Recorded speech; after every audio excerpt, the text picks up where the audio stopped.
আসসালামু আলাইকুম। আহ বর্তমানে এমন একটা যুগ চলে আসছে, ধরেন আমি রাস্তায় একটা বের হইলাম। আমি 100% সিওর আমার তরফ থেকে আরকি যে আমার দ্বারা কোনো মেয়ে ক্ষতি হবে না, কোনো নারী কোনো ক্ষতি হবে না। কিন্তু অপর পাশ থেকে আমাকে ট্রিট দেওয়া হবে কি হিসেবে? একজন ধর্ষক হিসেবে। তো আমাকে ধর্ষক হিসেবে ট্রিট দেওয়া মানে ধরেন আপনার বাবাকেও কেউ একজন ধর্ষক ভাবতাছে, আপনার ভাইকেও কেউ একজন ধর্ষক ভাবতাছে বা আপনার স্বামীকেও কেউ একজন ধর্ষক ভাবতাছে, অপর পাশে একজন নারী।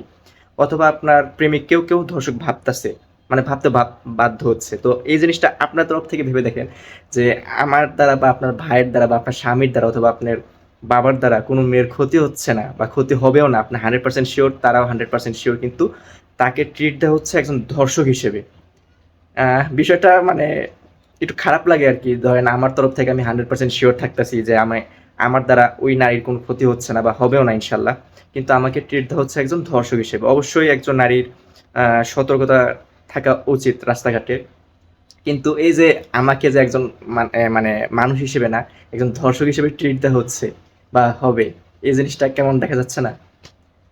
ধর্ষকের শাস্তি অবশ্যই মানে এমনভাবে দেওয়া উচিত যেন আমাদের মতো সমাজের পুরুষরা মানে ২ বার মানে মানে মানে ধর্ষণের কথা মাথায় আসলেও যেন তার ভয়ে কলিজা কেঁপে ওঠে। কিন্তু এই যে এখন আমার দ্বারা তো কোনো ক্ষতি হচ্ছে না।